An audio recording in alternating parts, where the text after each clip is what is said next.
On a dreary morning in Washington, D.C., layers of donated clothes keep them warm. All they have resides at their feet or in their arms. Finding shelter and food defines their day.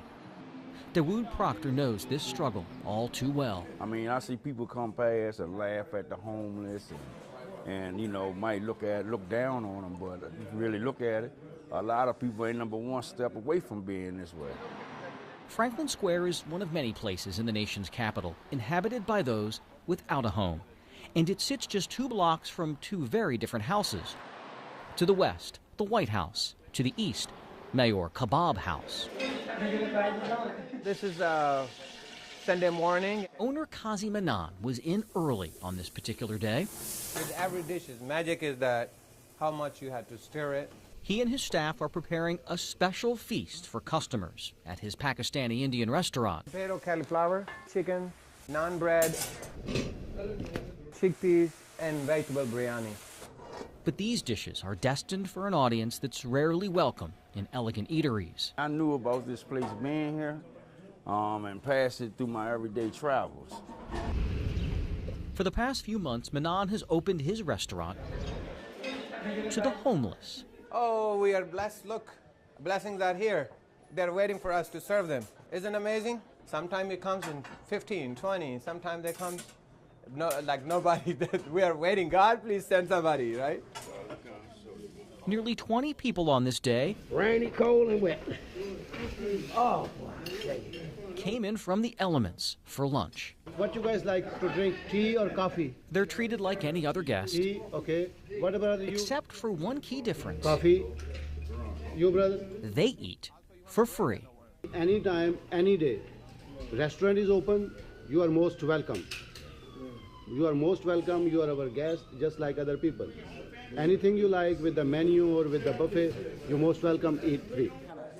Yes, it's shocking to me because I didn't think it was brothers out there that really cared for us to, you know, to help support the needs of the homeless. He went without rice.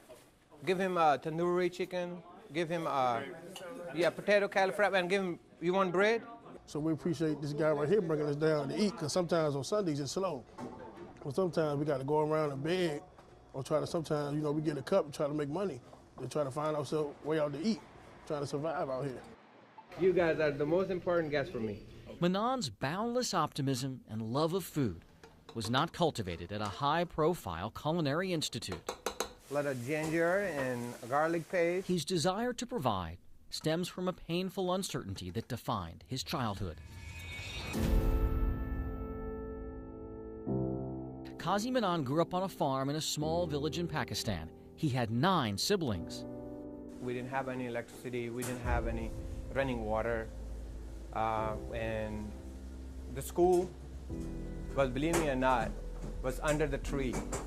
My elementary school, we didn't have a building. I studied under the tree. When the rains, really hard rain start, teachers say go home because there is no building. To support his family, he went to work at 12 selling ice.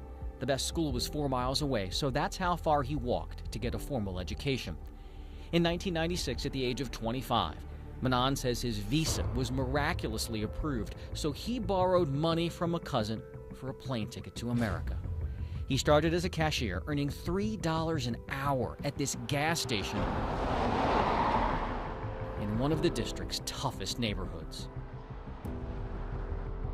When I arrive in America, I have $3, just $3. And I started my life basically with nothing.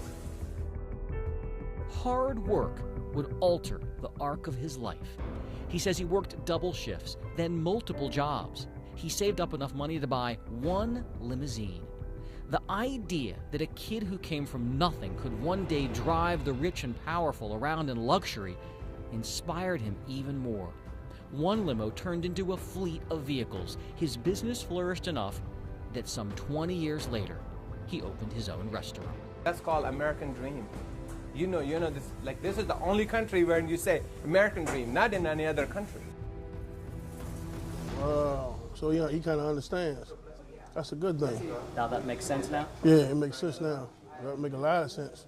He was blessed to obtain things through his struggle, and it's like he didn't ever give up. But to fully understand this man, you should know one more thing. I love to prepare this food for a homeless shelter. Every Sunday, he makes extra food and delivers it himself to those in need in another part of the city.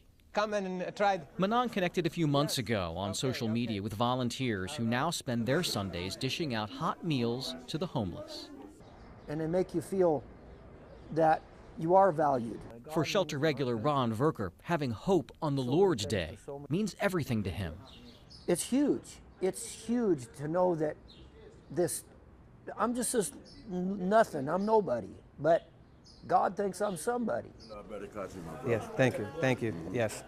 Kazi Manon says a skeptic recently told him that if he gives his food away, he'll surely go out of business in no time. Manon believes the more he gives away, the more God will bless him. I think this is all from God, and because of my mission is from God.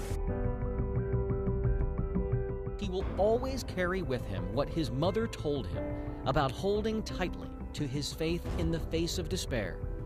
She said, if you share even when you don't have, God will take you from darkness to light. That's the whole answer to life. You know, being blessed by God.